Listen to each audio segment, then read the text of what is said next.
Hello everyone, this is नील और आप देख रहे हैं इंडिगो सिविल सर्विसेज। आज हम लोग पढ़ने वाले हैं the advent of Europeans, Bharat में यूरोपीय लोगों का आगमन का पार्ट 2। तो चलिए हम लोग बिना किसी देरी के वीडियो को शुरू करते हैं। वीडियो शुरू करने से पहले आपसे एक छोटी सी रिक्वेस्ट है, अगर चैनल पे फर्स्ट टाइम है तो प्लीज़ चैनल को सब्सक्राइब कर दें, और रिविजिटर हो तो वीडियो को अभी लाइक कर दो, बाद में आप भूल जाते हो। तो चलिए हम लोग आज अपना डे 2 को शुरू करते हैं। डे 2 शुरू करने से पहले मैं आपको बता दूं कि अगर आप डे 1 नहीं देखे हैं तो प्लीज़ प्लेलिस्ट चेक कीजिए। प्लेलिस्ट में आपको डे 1 की वीडियो भी मिल जाएगी, उसके बाद आपको डे 2 ज़्यादा अच्छे से समझ आ पाएगा। तो चलिए हम लोग कंटेंट को शुरू करते हैं।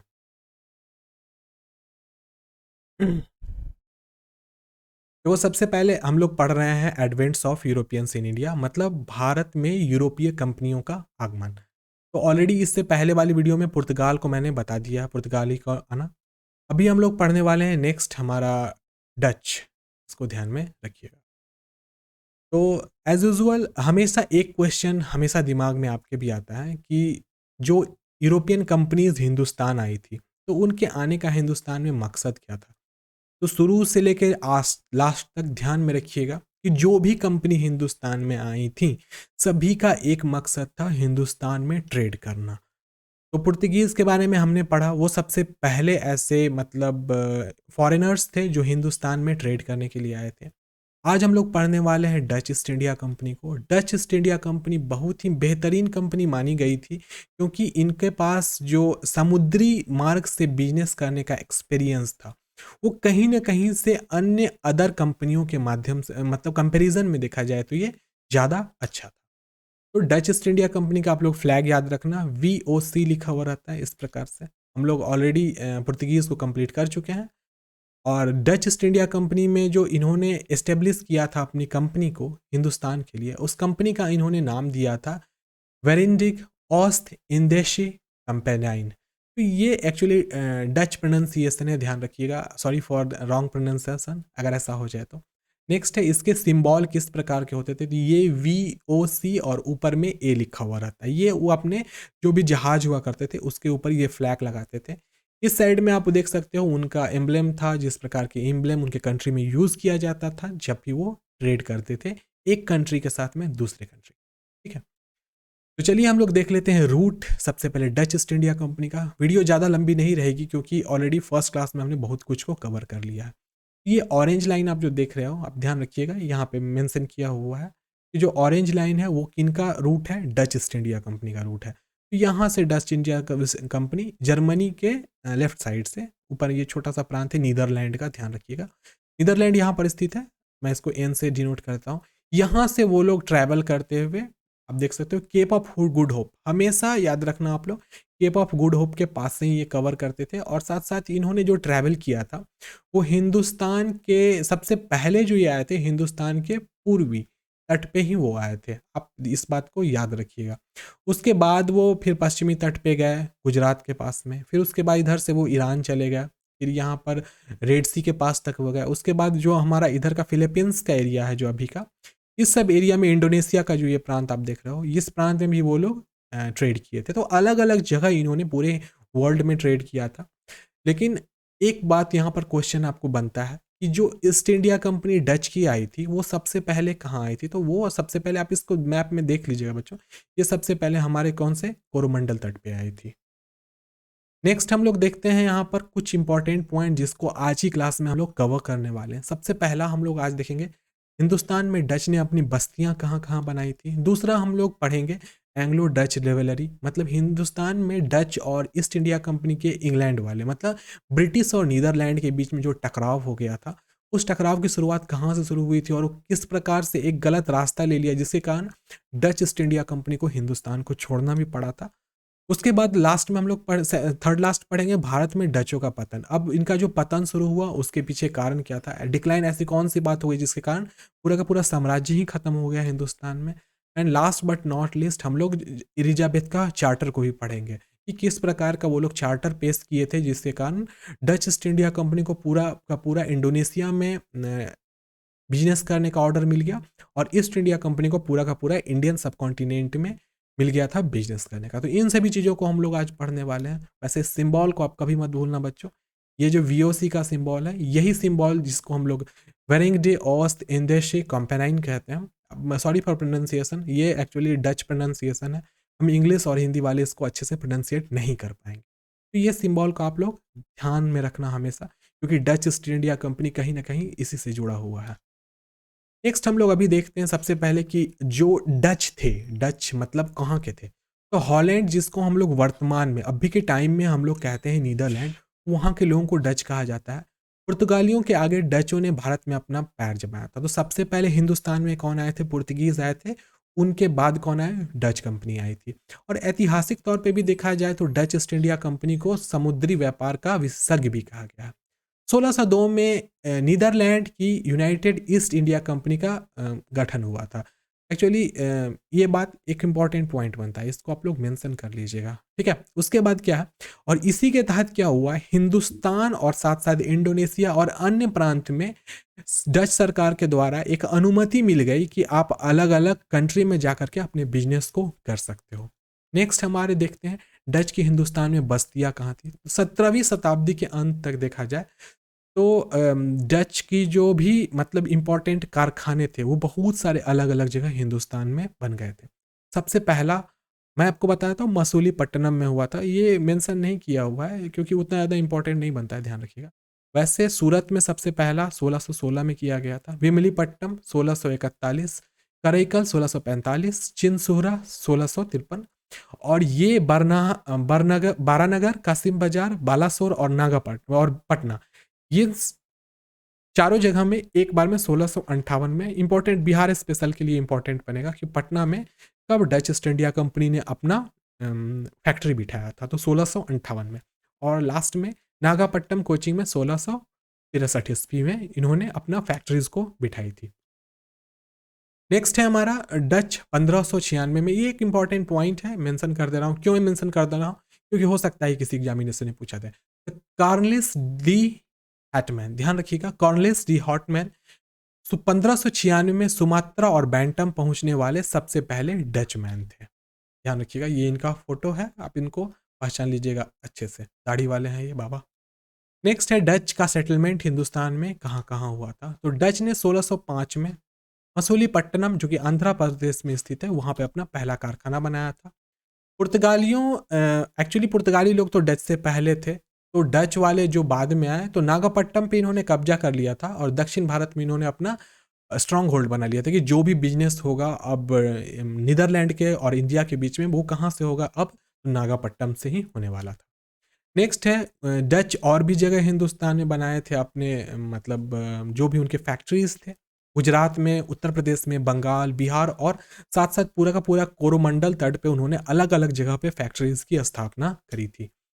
1609 में उन्होंने अपना फैक्ट्री पुलिकट में स्थापित किया था जो मद्रास में था। उनके महत्वपूर्ण और भी फैक्ट्रीज थे जो कि हिंदुस्तान के अलग अलग, जैसे कि 1616 में सूरत में, 1641 में बालीपट्टनम में, करई कनाल में 1645 ईस्वी में, चिंसूरा में 1653 में, बारानगर, कासिम बाजार, बालासोर, पटना और नागापट्टनम में 1658 ईस्वी में और कोच्चिन में 1663 ईस्वी में इनके फैक्ट्रीज बने थे। उसके बाद नेक्स्ट आता है कि जितने भी वो लोग हिंदुस्तान से ट्रेड करते थे तो किन चीज़ों का वो ट्रेडिंग करते थे। तो सबसे पहले नील, बंगाल और गुजरात से उन्होंने कपड़ा और रेशम की खेती मतलब यहाँ से ट्रेड करते थे। फिर कोरोमंडल तट में बिहार से वो नमक ले जाते थे और गंगा घाटी से अफीम और चावल ले जाते थे। मैं आपको बता देता हूँ बिहार अभी ना लैंडलॉक हो गया। पहले के टाइम में मैं बताता हूँ, हमारा नीचे का उड़ीसा, ऊपर उड़ीसा से जस्ट ऊपर में वेस्ट बंगाल, उत्तर प्रदेश के बहुत सारे प्रांत और बिहार, सब एक पूरा का पूरा प्रांत हुआ करता था। और इस पूरे प्रांत को ही हम बिहार कहते थे, क्योंकि बिहार कहने के पीछे एक और मकसद था कि हिंदुस्तान में पता है आपको, बौद्ध धर्म बिहार से ही हुआ था, तो विहार कहा जाता था पहले, बाद में उसको बिहार कहा जाने लगा। तो पूरा का पूरा एक प्रांत हुआ करता था, इसीलिए कोरोमंडल था टोटल, और बिहार से ही नमक वो लोग अपने कंट्री नीदरलैंड ले जाया करते थे। उसके बाद है नेक्स्ट एंग्लो डच के बीच में जो वॉर्स होने लगे, बीच बीच में उनके बीच जो मतभेद आने लगा, वो क्यों हुई थी, इस चीज़ को यहाँ पर मेंशन किया गया। तो सबसे पहला कि अंग्रेजी ईस्ट इंडिया कंपनी से, तो ब्रिटेन वाले थे, वो लोग डच के जस्ट बाद आए थे और वह जैसे ही हिंदुस्तान में आए उन्होंने अपना प्रभुत्व जमाने लगे। वो लोग जितने ही बिजनेस पे उस पर मोनोपोली चाहते थे। उनका ये मकसद था कि जो पहले से बिजनेस कर रहा है वो छोड़ के चला जाए हम लोग आए हैं, we are better than them. और इसी के कारण कहीं ना कहीं यूरोप में भी देखा जाए तो नीदरलैंड और साथ साथ ब्रिटेन के बीच में क्लैशेस शुरू हो गए थे, लड़ाइयाँ होना शुरू हो गई थी। नेक्स्ट हमारा आता है पूर्व में देखा जाए डच और अंग्रेजी के बीच में जो दुश्मनी हुई थी, उसी कारण क्या हुआ था, 1605 में पुर्तगालियों से कब्जा कर लिया, पुर्तगालियों से कब्जा भी कर लिए थे डच वाले। और उसके बाद उन्होंने क्या हुआ कि मलय, आपको पता होना चाहिए, इंडोनेशिया का जो मलय प्रांत था, जो अम्बोया के नाम से जाना जाता है, वहाँ पे उन्होंने 1623 में 10 अंग्रेजी फौज और 9 जापानी लोगों की भी हत्या कर दी थी। तो क्लैश होता है, लड़ाइयाँ होती हैं, तो उसमें नुकसान एकदम वाजिब बनता है। तो यहाँ लड़ाइयाँ जो शुरू हुई थी, वो शुरुआत हुई थी आपको यूरोप से। यूरोप के बाद वो लड़ाई हिंदुस्तान में आई। हिंदुस्तान के जो भी पुराने मतलब जो ये यहाँ पर लोग ऑलरेडी कर रहे थे बिजनेस, जैसे कि पुर्तगीज़ हुए और साथ साथ में इंग्लिश ईस्ट इंडिया कंपनी, उनके साथ वो लोग लड़ाई कर लेते थे। और ये लड़ाई में क्या हुआ था, वो लोग इतने ज़्यादा एग्रेसिव हो जाते थे कि उन्होंने बहुत सारे लोगों की हत्या भी कर दी थी। उसके बाद क्या हुआ, अपनी ही इन्हीं सभी गलतियों के कारण, कुछ ज़्यादा लालच करने के कारण और अच्छे रिलेशंस नहीं होने के कारण हिंदुस्तान के राजा महाराजाओं के साथ भारत से डच को जाना पड़ गया था 1667 ईस्वी में। और उनको पूरा का पूरा प्रभुत्व मिल गया, कहाँ का, इंडोनेशिया का। मैं बताता हूँ, इंग्लैंड और डच के बीच में, नीदरलैंड के बीच में क्या हुआ था, एक संधि हुई थी। उस संधि के तहत क्या कहा गया था कि जो भी बिजनेस होंगे हमारे एशियन प्रांत में, उनमें देखा जाए तो ब्रिटिश ईस्ट इंडिया कंपनी पूरे इंडिया को कंट्रोल करेगी, और साथ साथ में जो मलय होंगे, मलेशिया की तरफ का जो भी एरिया होगा, उसको इंडोनेशिया मलेशिया जो भी आप कह सकते हो, उसको उधर में टोटल का टोटल कवर किनके द्वारा किया जाएगा, तो डच ईस्ट इंडिया कंपनी, मतलब कि नीदरलैंड वाले लोगों के द्वारा वो किया जाएगा। अब उसके बाद क्या है कि उन्होंने काली मिर्च और मसालों के व्यापार पर एकाधिकार कर लिया। एक और बात हुई कि देखिए, सभी लोगों को ठीक से बिजनेस करने देते तो कोई बात नहीं होती, लेकिन यहाँ पर क्या हुआ, ब्लैक जो मिर्च थी वो और जितनी मसाले अलग अलग प्रकार के थे, उस पर उन्होंने मोनोपोली पूरी तरीके से हासिल कर ली थी। और उसका एक और गलत इम्पैक्ट क्या हुआ था कि जितने भी लोग थे, लोग भी उनको पसंद नहीं कर रहे थे। साथ साथ में जो उनके कंपिटिटर्स थे, उनके अपने प्रांत के, यूरोप के, वो भी उनको पसंद नहीं करने लगे थे। और हिंदुस्तान से वो कौन कौन सी चीज़ें ले जाते थे, तो रेशम, कपास, नील, चावल और अफीम, इन सब चीज़ों को अपने हिंदुस्तान से वो वहाँ ले जाते थे। और सबसे बड़ी बात की, अफीम तब भी बैन था, मैं आपको बता देता हूँ। और प्रतिद्वंदिता होने के पीछे कारण एक और बनता है कि जब भी डच वाले लोग हिंदुस्तान से अफीम वगैरह ले जाते थे, या फिर जो भी ऐसा चीज़ जो कि गैर कानूनी होता था उसको ले जाते थे, तो ब्रिटिश ईस्ट इंडिया कंपनी उसको चेक वेक कर लेती थी। तो इन चीज़ों को वो पसंद नहीं करते थे। तो कहीं ना कहीं से ये भी एक कॉज बनता है कि उन दिनों के बीच में ना क्लैसेस शुरू हो गई, क्योंकि अब आप किसी के बिजनेस में टांग अड़ाओगे तो कोई ना कोई तो उसको पसंद नहीं ही करेगा। तो यही वहाँ पे समस्या होती थी। नेक्स्ट है हमारा भारत में डच का पतन। अब हिंदुस्तान से क्या ऐसा हुआ, कौन सी ऐसी आफत आ गई जिसके कारण डच ईस्ट इंडिया कंपनी को हिंदुस्तान छोड़कर जाना पड़ गया था। तो सबसे पहला कि वो लोग जाकर के हिंदुस्तान से उनको छोड़ दिए, हिंदुस्तान में छोड़ना पड़ गया उनको, क्योंकि उनको कुछ ज़्यादा ही वो एक्सपेक्ट कर लिए थे। तो ज़्यादा एक्सपेक्टेशन के कारण क्या हुआ, और लड़ाई भी बहुत ज़्यादा कर लिए थे ईस्ट इंडिया कंपनी वाले के साथ में, ब्रिटिश ईस्ट इंडिया कंपनी वाले का साथ में। तो इसीलिए पूरा का पूरा एक फरमान जारी हुआ था यूरोप में, इंग्लैंड और नीदरलैंड के बीच में, कि आप अभी से नेक्स्ट टाइम से जो भी हमारा होगा बिजनेस, तो पूरे के पूरा मलय द्वीप समूह जो होगा वो कंट्रोल में रहेगा किनके, डच ईस्ट इंडिया कंपनी के।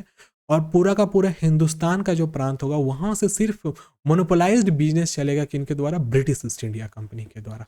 नेक्स्ट हमारा था, यहाँ पर आप देख सकते हो इंपॉर्टेंट जगह, ये सब ऐसे ही फ्लीट हुआ करते थे, उनके जहाज होते थे, बेड़े होते थे, जिससे वो एक कंट्री से दूसरे कंट्री जाते थे। यहाँ पे आप फ्लैग भी देख सकते हैं, ये हमारा वही ये नीदरलैंड वाला फ्लैग है। तो यहाँ पर भी आप देख सकते हो ये नीदरलैंड वाला ही फ्लैग है। हिंदुस्तान का फ्लैग मत समझिएगा, ऊपर ऑरेंज है, लेकिन वैसे ऑरेंज यहाँ दिख रहा है, वैसे रेड कलर है, ध्यान रखना है बस, ठीक है। यही VOC, जिसको हम लोग वेरिंग डे ऑस्ट इंदेशी कैंपेनाइन कहते हैं। उसके बाद नेक्स्ट हमारा यहाँ पे आता है एक और जो डच का पतन का कारण था, वो था एंग्लो डच युद्ध, जो कि 1772-1774 के बीच में लड़ा गया था। अब मैं आपको बताता हूँ, जो ये लड़ाइयाँ होने लगी थी, तो पहली लड़ाई हुई, उसके बाद अंग्रेजी लोगों धीरे धीरे थोड़ा सा उसमें अंग्रेजी लोग डिफिटेड हो गए थे। उसके बाद वो लोग क्या किए कि अंग्रेजी जवाई कार्रवाई किए, और 1759, ध्यान रखिएगा, 1759 में उन्होंने डचों को धूल चटा दिया, और उसमें उनकी बहुत गंदी हार हुई थी। उसके बाद क्या हुआ, अब देखो, जो भी डच ईस्ट इंडिया कंपनी थी, वो लोग को सिर्फ ट्रेड से मतलब था, उन लोगों को कहीं ना कहीं से भी शासन नहीं करना था। लेकिन British east India company Hindustan में ट्रेड के साथ साथ शासन दोनों काम को करने आई थी। तो जो लोग दो डबल मोटो लेकर के आएंगे तो वो यहाँ के लोगों की फीलिंग को भी समझेंगे, वो हर चीज़ पे ध्यान रखेंगे कि किस प्रकार से हिंदुस्तान के लोगों और यहाँ के राजा महाराजा मुगल्स को अपने कंट्रोल में, इन्फ्लुएंस में रखा जा सकता है। इन चीज़ों को तभी आप कर सकते हो जब आप यहाँ के जो भी फीलिंग्स वगैरह हैं उनको, लोगों की फीलिंग्स को अच्छे से समझो तब। और लास्ट में आता क्या है, जो भी कमर्शियल इंटरेस्ट हुआ करते थे और जो इंडोनेशिया के स्पाइस द्वीप में, और देखो वैसे हिंदुस्तान के स्पाइस कम नहीं थे, फिर भी मैक्सिमम जो भी यूरोपियन कंट्रीज थी वो, उनका कमर्शियल इंटरेस्ट था किस चीज़ में, तो स्पाइस आइलैंड में। उनको और कुछ नहीं चाहिए था, कोई धन संपत्ति संपदा नहीं चाहिए था। कि डच ईस्ट इंडिया कंपनी को पता नहीं कि लोभ सा हो गया था कि मसाला से ही वो बहुत ज़्यादा फ्लोरिश कर सकते हैं, आगे बढ़ सकते हैं। तो इस प्रकार से उन्होंने क्या किया कि जो इंडोनेशिया का प्रांत था वहाँ पे उन्होंने अपना पूरा का पूरा वर्चस्व रखा और वहीं के स्पाइसेस का वो लोग इस्तेमाल भी करते थे ट्रेडिंग में। लास्ट में 1759 में क्या हुआ, बेदरा की लड़ाई हो गई जिसमें अंग्रेजी ने डच को दोबारा हरा दिया। मतलब एक बार तो आप देख रहे हो यहाँ पर हार ही गए 1759 में, फिर उसके जस्ट थोड़े ही दिन के बाद, उसी साल में ही थोड़े दिन के बाद डच ने फिर इनको हरा दिया बेदरा की लड़ाई में। तो इस प्रकार से इतनी जो भी घटनाएं हुई, ये सब घटनाएं बार बार जो होते रहती थी, मतलब डच ईस्ट इंडिया कंपनी को बार बार हारना पड़ रहा था हिंदुस्तान में। तो उन्होंने कहीं ना कहीं से हिंदुस्तान के लोगों के बीच में अपना, देखा तो मतलब इम्प्रेशन खो दिए, और साथ साथ में यहाँ के राजा भी उनको इम्पोर्टेंस नहीं देने लगे, क्योंकि एक उन्हीं के कंट्री के, उन्हीं के मुल्क के, मतलब उन्हीं के कॉन्टिनेंट का व्यक्ति, मतलब जो एक कंट्री है वो उनको हरा दे रहा है। तो अपना रेपुटेशन धीरे धीरे खोने लगे। और जैसे ब्रिटिश ईस्ट इंडिया कंपनी ये चाहती भी थी कि उनको हिंदुस्तान का पूरा प्रभुत्व मिले, क्योंकि उस चीज़ को वो लोग समझ गए थे कि हिंदुस्तान के लोगों को आसानी से मैनिपुलेट किया जा सकता है और उनको अच्छे से कंट्रोल में किया जा सकता है, क्योंकि यहाँ पे उनको मसाला, गोल्ड, साथ साथ में अपने धर्म को फैलाने का भी तरीका मिल रहा था। साथ में वो जिस प्रकार से चाहते हिंदुस्तानी राजा महाराजाओं को चला सक रहे थे। तो यही सब कारण बन गया था जिसके कारण डच ईस्ट इंडिया कंपनी धीरे धीरे हिंदुस्तान में कमज़ोर पड़ने लगी थी। और एक टाइम ऐसा आया, मतलब बताता हूँ, ये 1-2 साल का नहीं था, करीब करीब 250-300 साल लग गए इसमें, जिसमें कि उन्होंने अपना इंप्रेशन खोते गए। जो भी डच ईस्ट इंडिया कंपनी के जो भी बड़े बड़े बाबू साहब वगैरह होते थे, जो भी गवर्नर्स होते थे, वो सब हिंदुस्तान में आके अच्छे से काम नहीं कर रहे थे, क्योंकि डच ईस्ट इंडिया कंपनी कहीं ना कहीं से सरकारी इन्फ्लुएंस में चलती थी। आप इस बात को ध्यान में रखना बच्चों। लेकिन ब्रिटिश ईस्ट इंडिया कंपनी सरकारी नहीं थी। ब्रिटिश ईस्ट इंडिया कंपनी किनके द्वारा चलाई जाती थी, तो इंग्लैंड में जो भी धनी मनी लोग हुआ करते थे, जो पैसे वाले थे, जिन्होंने अपना बड़ा स्टॉक रखे हुए थे, मतलब स्टॉक मार्केट जैसे आप लोग जानते हो, पुराने ज़माने में भी वैसे ही होते थे स्टॉक वगैरह। ईस्ट इंडिया कंपनी क्या करती थी, तो लोगों को एक मौका देती थी कि आप भी इन्वेस्टमेंट कर सकते थे। जो बड़े बड़े इन्वेस्टर्स होते थे उन्हीं को भी कभी कभार ना गवर्नर, लेफ्टिनेंट वगैरह, लेफ्टिनेंट जनरल वगैरह बना के हिंदुस्तान भेज दिया जाता था। तो जितनी भी कंपनीज थी, जैसे कि हमारे पुर्तगीज़ की या फिर डच की, तो वो सरकारी थी। लेकिन ब्रिटिश ईस्ट इंडिया कंपनी किनकी थी, तो प्राइवेट लोगों की थी। इसीलिए भी ऐसी समस्या आई कि वो लोग अच्छे से चीज़ों को चला पा रहे थे। और एक और बात कि ब्रिटिश ईस्ट इंडिया कंपनी अपना ज़्यादा पैसा, मोटा पैसा उन लोग इन्वेस्ट करते थे किसमें, तो मिलिट्री वगैरह में। लेकिन जो डच वाले थे वो लोग मिलिट्री में ज़्यादा नहीं इन्वेस्ट करते थे, वो लोग ट्रांसपोर्टेशन, मैक्सिमम गुड्स को ले जाने पे ही वो लोग ज़्यादा ध्यान देते थे। तो आप यहाँ पर देख सकते हो जो भी क्लासेस होते थे, साथ में उनका लालच। देखो डच वाले, हिंदुस्तान में जितनी भी कंपनियाँ आई, चाहे वो कोई भी हो, डच हो, डैनिश हो, फ्रेंच हो, चाहे क्यों ना कि पुर्तगीज़ हो, वो लोग लालच बहुत ज़्यादा करने लगते थे। और आपको ही पता है लालच बुरी बला होती है, ज़्यादा लालच करने पे आपका सर्वनाश हो जाता है। तो उसी प्रकार से क्या हुआ था ना कि जितनी भी डच की कंपनियां थी वो धीरे धीरे हिंदुस्तान में सर्वनाश के कगार पे बस इसलिए बढ़ी क्योंकि वो हिंदुस्तान से बहुत ज़्यादा लालच करने लगे। और मैं आपको बताता हूँ, वो अपने गोल्ड रिजर्व का भी इस्तेमाल हिंदुस्तान में करने लगे थे। तो बहुत ज़्यादा गोल्ड, समझो टनों में, लाखों टन गोल्ड यूरोप से हिंदुस्तान आ गया था। क्योंकि हिंद उस टाइम में यूरोप में आपको पता है रिसेशन हुआ था, रेनेसा हुआ था। रेनेसा का मतलब पुनर्जागरण। तो पुनर्जागरण जो हुआ था उसमें क्या हुआ था ना कि लोग बहुत ज़्यादा वैभवशाली हो गए थे और वो लोग मज़े की ज़िंदगी जीना चाहते थे। तो उन्होंने जो भी अपनी संपत्ति थी, जिनको उन्होंने लड़ाइयों से, अलग अलग कंट्रियों से जीता था, वो सब वो लोग अपने खाने पीने, ऐश में, कपड़ों में ही मतलब एक्सपेंड कर दिए थे। तो इसी प्रकार से देखा जाए, आप इन चीज़ों को समझते हुए देख सकते हैं कि डच ईस्ट इंडिया कंपनी जो नीदरलैंड वाले थे, वो कहीं ना कहीं से ऐसे गलतियों को बार बार दोहरा रहे थे जो गलती उनको नहीं दोहरानी चाहिए थी, और इसी कारण से वो पहले तो हिंदुस्तान से उनको अलग कर दिया गया, उनको मिल गया मलय द्वीप समूह बिजनेस करने के लिए। फिर बाद में ऐसी परिस्थिति आ गई कि नीदरलैंड और इंग्लैंड के बीच जो लड़ाई हुई, उस लड़ाई में एक फरमान आ गया कि आपको वापस अपने कंट्री आना पड़ेगा, उधर आप बिजनेस कर ही नहीं सकते हो। तो इन्हीं चीज़ों के होते हुए डच का लास्ट में पतन हो गया। वैसे यहीं पर कहानी ख़त्म नहीं होती है, इसके आगे भी आएंगे ईस्ट इंडिया कंपनी ब्रिटेन वाले, उनको हम लोग अच्छे से समझेंगे। उन्होंने बहुत लंबे समय तक हिंदुस्तान पर राज किया था, और उनका जो मेन राज था बहुत लंबे समय तक था। 200 साल 300 साल तक पूरे डच ही नहीं रहते, वो धीरे धीरे उनकी कंपनी आई, धीरे धीरे डेवलप हुई थी। लेकिन डच ईस्ट इंडिया कंपनी समझो तो जितने भी साल रही, वो पूरी बड़ी कंपनी के साथ रही, और गए भी तो एकाएक वो लोग चले गए थे। ऐसा नहीं कि धीरे धीरे करके उनकी ट्रूप्स हिंदुस्तान से गई, वो एक बार लास्ट में जैसे ही हिंदुस्तान आज़ाद हुआ, वो पूरे के पूरे ट्रूप के साथ वापस अपने कंट्री चले गए। तो उन्हीं सब चीज़ों को हम लोग अभी मॉडर्न जो हमारी सीरीज़ चल रही है उसमें कवर करेंगे। तो आज के लिए इतना ही। नेक्स्ट डे हम लोग थर्ड क्लास में मिलेंगे नए कंटेंट के साथ, और कल हम लोग पढ़ेंगे किस चीज़ को, तो इंग्लैंड को, ब्रिटिश ईस्ट इंडिया कंपनी को। तो आज के लिए इतना ही। वीडियो यहाँ तक देख गया, वीडियो को लाइक कर देना, और चैनल पे नए हो तो चैनल को सब्सक्राइब कर देना। नेक्स्ट डे मिलते हैं, तब तक के लिए bye bye, take care and stay blessed.